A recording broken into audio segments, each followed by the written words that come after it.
खुलुमबाय दिनैनि रादाबखौ फरायदों आं मिथिंगा बसुमतारी। दिनैनि गाहाय रादाबाव दङ। आदा हिमन्तआ जाय बियाबाव बिसायख'थि गेलेगोन आंबो बेहायनो बिजाथि दैखांगोन बुंदों हाग्रामा महिलारी। बिस्वजित दैमारिया जायखि दोलोआवनो थाया मानो बर' हारिनि मोजां खामानि मावलांनो प्रमद बर'आ खावलायदों।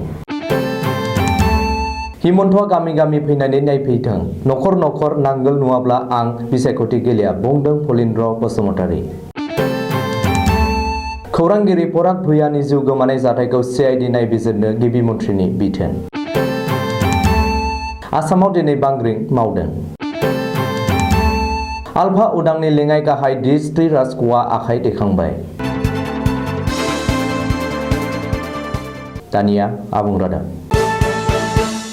उदालगुरि जिल्लानि खलायगावआव बिस्थिबारखालि BPF दोलोनि मोनसे फोसावदिंनाय आरो सुबुंगौमा जानानै थाङो। बे सुबुंगौमायाव बाहागो लायो BTCनि बारग' गाहाय आरो BPFनि आफादगिरि हाग्रामा महिलारीया। खलायगाव कलेजनि गेलेग्रा फोथाराव बानजायनाय बे सुबुंगौमायाव हाग्रामा महिलारीया देग्लायनि बिसायख'थियावबो BPFआनो देरहानानै सोरखार दागोन होननानै दाबि खालामनायजों लोगोसे आसामनि गोहोगोरा मन्थ्रि आरो नेडानि लिंथुमगिरि डक्टर हिमन्त बिश्व शर्माखौ गोख्रों रावजों सावरायदों। बबेखानि बावैसो सान सिगां हिमन्तआ उदालगुरियाव फैनानै BJPनि मोनसे फोसावदिंनाय मेलाव जोंनि मानसि बुंनानै मा फोरमायनो नागिरदों आरो हिमन्तआ BTCआव सोर सोरनि गेजेराव दाङाबाजि खालामनो नागिरदों होननानै हाग्रामाया उदां सोंथि सोंदों। बेजों लोगोसेनो फैगौ 2021 मायथाइनि आसाम एसेम्बलि बिसायख'थियाव गोहो दंब्ला BTCनि बबेबा मोनसे बियाबाव बिसायख'थि गेलेफै जाय समस्तियाव आदा हिमन्तआ बिसायख'थि गेलेगोन बेयावनो आंबो बिजाथि दैखांनानै हिमन्तखौ फेजेनगोन होननानै हाग्रामा महिलारीया अपेन चेलेन्ज खालामदों। बबेखानि BTCनि रायजो राजाफोरा हिमन्तखौ सिनाया होननानैबो हाग्रामा महिलारीया दाबि खालामदों। मिथिनो मोननाय बायदिब्ला फैबाय थानाय एसेम्बलि बिसायख'थिनि सिगांनो BTCनि साफ्रोमबो सुबुंनो हानि पाट्टा रानना होगोन आरो गासैबो जिल्ला आरो महकुमा सदराव हा पाट्टा राननायनि खामानि जागायगोन होननानैबो हाग्रामा महिलारीया रायजोफोरनो खोथा होदों।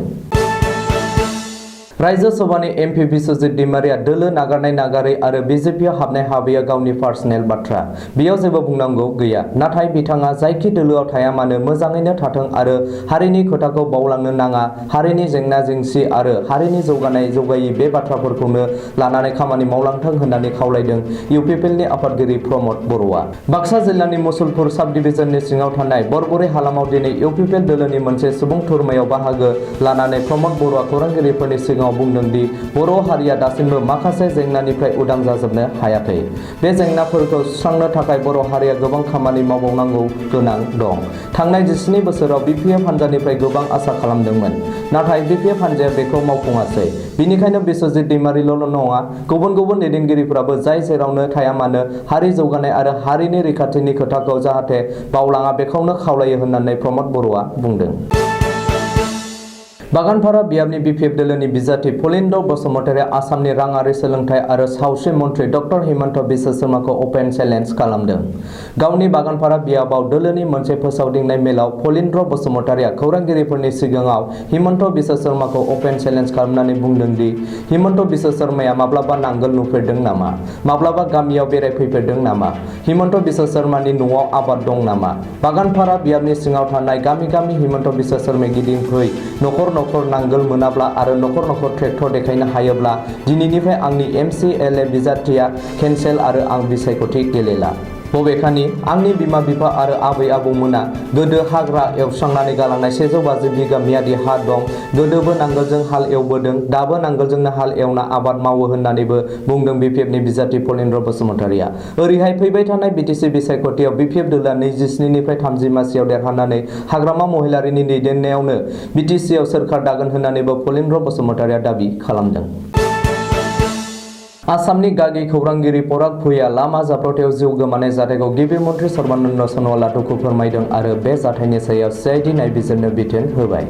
मख'नो गोनांदि थांनाय बुधबारखालि तिनसुकिया जिल्लानि काकर फोथाराव गंसे गारिया सौख्लायनानै गालांनाय जाथायाव गागि खौरांगिरि पराग भुइया गोब्राब जखम जादोंमोन नाथाय बिस्थिबारखालि देहा फाहामसालियाव जिउ गोमायो। मख'नो गोनांदि आसामनि गिबि मन्थ्रिनि मावख'निफ्राय टुइट खालामनानै पराग भुइयानि जिउ गोमानाय जाथायखौ CIDनि जोहै नायबिजिरनो बिथोन होदों।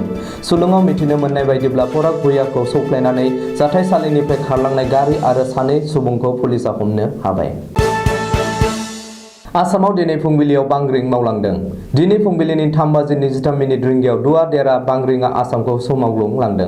नेशनेल सेन्टार फर सेस्मलजिनि रिपर्टनि बायदिब्ला दिनैनि फुंबिलियाव आसामखौ सोमावग्लुंनाय बांग्रिंनि गोख्रैथिया रिक्टार स्केल 3.7 गोख्रैथिमोन।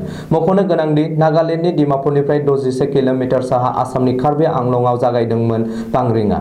बबेखानि दिनैनि बे बांग्रिं मावग्लुंनाय जाथायाव जेबो रोखोमनि खहा जानायनि बागै खौरां मोननाय जायाखै। परेश बरुवा दैदेननाय आलफा उदांनि लेङाइ गाहाय दैदेनगिरि दृष्टि राजख'वाया आखाइ दैखांबाय। लोगोआव आफादनि गुबुन 4 सोद्रोमाफोरखौ लानानै आलफा उदांनि दैदेनगिरि दृष्टि राजख'वा एबा मनज राभाया मेघालय रायजोनि भारत-बांलादेश सिमनायाव रैखाथि बिफाननि आखायाव गावखौनो गथायफैदों। ओरैहाय दृष्टि राजख'वाया आखाइ दैखांनायनि उनाव आलफा उदांआ जोबोरैनो खहा जादों। मख'नो गोनांदि आलफा उदांनि गाहाय वेस्टार्न कमान्डार दृष्टि राजख'वाया 1988 बेचनि केडार। 1999 मायथाइनि स्रोद बुथारग्लुंनायाव दृष्टिनि बिमा-बिफाया बुथारजादोंमोन। बे समाव दृष्टि राजख'वानि बिसि आरो 2 फिसाफोरा बांलादेशआव दंमोन। सुलुङाव मिथिनो मोननाय बायदिब्ला दृष्टि राजख'वाया लोगोआव गुबुन 4 सोद्रोमाफोरखौ लानानै वेस्ट गार' हिल्सनि दिलसेरे गामियाव रैखाथि बिफाननो गावखौनो गथायना होयो। दृष्टि राजख'वाजों लोगोसे आखाइ दैखांनाय आलफा उदांनि गुबुन सोद्रोमाफ्रा जादों यासिन आली, रूपज्योति राभा, बाबुल राभा आरो राहुल हाजरिका। बबेखानि दृष्टि राजख'वामोना गंसे AK-81 राइफल आरो बेनि थर 90 गोगो गुलि, गंनै 9mm पिस्तल आरो थर 9 गोगो गुलि आरो गंसे .32 पिस्तल आरो बेनि थर 8 गोगो गुलिफोरखौ रैखाथि बिफाननो गथायो। मख'नो गोनांदि दृष्टि राजख'वाया आखाइ दैखांनाय खौरांखौ मोननाय उनावनो बिनि जोनोम गामियाव रंजाखांदों होननानै सुलुङाव मिथिनो मोनदों। दिनैनि रादाबा एसेनोसै। गोजोन्थों।